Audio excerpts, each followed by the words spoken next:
Hello, Colts Nation. What's up, No Horsing family? Welcome back to another episode of the No Horsing Around podcast. As always, I am one of two dudes talking Colts. I'm one of your hosts, Stephen Burton. And on today's episode, man, we got a lot of interesting, fun things happening at OTAs.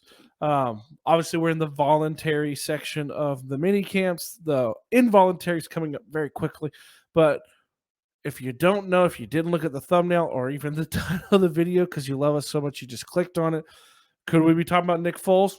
Could we be talking about Kenny Moore sitting out or Yannick not there or any other numerous things that have been happening at OTAs for the Colts right now? No, we're talking about something very specific, but I'm going to leave y'all hanging for a second, and I'm going to jump into where, like I always say, you guys, please like, share, subscribe, comment. Commenting on the video is fantastic. We love it. I love hearing from you guys. I love hearing if I'm wrong. I love hearing if I'm right. I love hearing your opinion. I love when you guys DM me questions or when you DM me your opinion or anything like that, or you talk to each other. We're all part of one big family. I love when you guys communicate. Subscribe, you guys. Like, that's how we grow. That's how we do it. We grow as a family. Me and Zach always say we kind of sit back and we're kind of a kite caught in a hurricane when it comes to this, and it's insane, and we love you guys for it. Share it with a friend, like it, ding the bell. We talk about dinging the bell so you don't miss it because the off season is chock full of a lot of fun stuff sometimes we don't even have a chance to cover. We didn't even do anything about really Nick Foles, but there's stuff like that, and you don't want to miss when things like that drop. So kind of without further ado, we don't really hesitate. We always have just kind of jumped right in. Who am I talking about? Who has been playing well during the OTAs? Who has really shown out? And the reason why we're doing the video today is because as of today, June 1st, he balled out. That would be number one, Parris Campbell. Oh, I hear it. Boo. I hear all this stuff, okay? Y'all know I love Parris Campbell. I thought he was going to have a great year last year. I thought he was going to have a great year with Phillip Rivers. I equated him coming back. I did a video for you guys. I equated him coming back to trading for a big-time receiver like the Rams traded or picked up OBJ. That's how much I think he has an impact. Now, why are we particularly talking about him today? Well, today during his OTAs, he basically caught everything. Everything. Had more balls thrown to him, had more catches than any other receiver, had 3 of Matt Ryan's 6 touchdowns in OTAs. It's OTAs. I get it. Helmet, no pads, all of that. But the connection and the chemistry is important. It's not just the touchdowns and yards. Those don't really matter as much. But it is the trust that Matt Ryan has already placed in Parris Campbell. What is that reminiscent of? It's not last year, okay? Y'all know that I loved Carson. Carson and Parris never really got on the same page, which was surprising because you really almost can't overthrow Parris Campbell. He's so fast, and Carson had such a cannon for an arm. But the year before, coming out of OTAs, coming out of camp, was the rapport and the relationship he had built with Phillip Rivers. Now, who is Phillip Rivers? Who is being equated to and compared to a lot with Phillip Rivers is a younger Matt Ryan. The ability to read the defense. You've heard the stuff come out of OTAs today talking about how he's quizzing tight ends and receivers in the hallway, how it's like having an additional coach on the field and in the locker room and just in the facility. His ability to basically put the ball wherever he wants it. To quote Michael Pittman, he can put it wherever he wants. The accuracy. Then you hear Mo Alley Cox talking about before you even turn around, you better be ready. When you break that route and you break it off to turn around, the ball is there. So he's being compared a lot to Phillip Rivers. And Phillip Rivers built an extremely good connection with Parris Campbell, who went down very early in the season. Now, the question title behind all of this is he kind of the secret weapon? Can he be the secret sauce? Can he be the guy that we drafted him in the second round to be? I truly still believe that he can.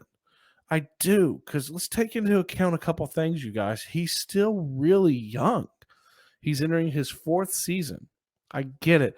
His rookie season, he played sparingly. He had a lot of injuries. You know, the the torso injury, the hamstring, and then just finally, I think broken foot, which was really weird. Played through a broken foot too, by the way. Came back out and played some more, and that was near the tail end of the year. Then you go to the next year, and he has the weird wompy knee injury on an end around, a wide receiver end around in Jacksonville, where weird stuff happens, right? Then you go to last year, and I never really fully understand. He catches that deep touchdown over the top from Carson against the Houston Texans, and then it's just like something happened, and you just never really knew it. They never really ruled him out. They never really said he wasn't going to come back, and then when he came back, they were just never in sync again, right? So is he, we talk about all the time, could he be the guy? Could he be who you drafted him to be? Yes, but there's one big caveat. If he can stay healthy, right? He's played 14 games in 3 years, okay? That's it. 14, a lot of that came in his rookie season. He is still very young. And can he stay healthy? I think there's a chance. You guys have heard me say, like, was he injury prone? I was saying if he got injured last year, then you think he gets labeled as injury prone. The locker room loves him. Chris Ballard loves him. He doesn't feel it. They're very fluky injuries sometimes. You go to the foot. Who breaks their foot, right? You go to the weird end around. You go to whatever happened last year, right? So can he stay healthy is going to be the biggest question. Now, let's play around. Let's have fun, because that's what we do here. We horse around on no horsing around, right? Let's say he does stay healthy. What's his ceiling? What does he look like? Because when he's been healthy and on the field, he's looked really good. Is he a slot receiver? Do you have Michael Pittman on one side, Alec Pierce on the other, and Parris Campbell in the slot? Man, listen to Frank Wright talk today. The catches he made in the end zone, the plays he made particular to say, that's a wideout. That's not a slot. That wasn't hybrid. That wasn't gadget. That wasn't funny. That wasn't worked up. That wasn't schemed. That was a receiver going and making a play. And he specifically said a slot. So high end, can he be your number 2? Yes.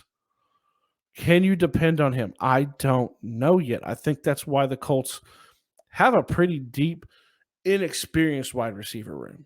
You do have Desmond Patman, Ashton Doolin, Michael Strawn, Alec Pierce, Parris Campbell. You have a deep kind of, but an unknown wide receiver group. Where does he sit with it? I think he could have a huge year. I really do. I think if you pinned me down, every year I try to do a prediction. Last year I predicted Michael Strawn was going to make the 53-man roster pretty closely after the end of the draft. And you guys can go back in the videos and find that. I also predicted, that Urban Meyer was going to flame out and be fired before the end of the season. It was close. I was very, very close on that one. I was right.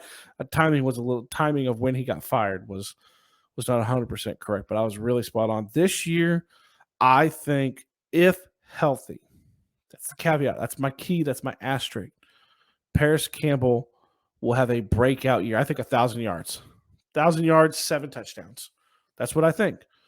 You can hold it. I mean, if he gets injured and OTAs are in training camp, you can't hold me to it. But I really believe in him. I want to know what you guys think, okay? I want to hear from you guys. Do you trust him?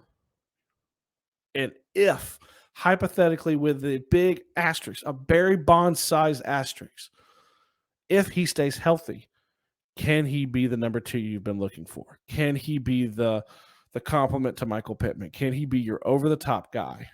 I think yes. I want to hear from you guys, okay? So before we end this, remember, you guys, please, like, share, subscribe. Like I said, I want to hear from you guys. Please comment. Stay aware. Stay looking. We're going to keep videos coming. We got a lot of great topics, especially when mandatory minicamp starts. I can't wait to see what happens with some of the players. We didn't even talk about Darius Leonard and his ankle. We got a lot of great stuff to talk about. So please, you guys, like, share, subscribe, comment. I end these things the same way I always do. I love you. I know Zach loves you.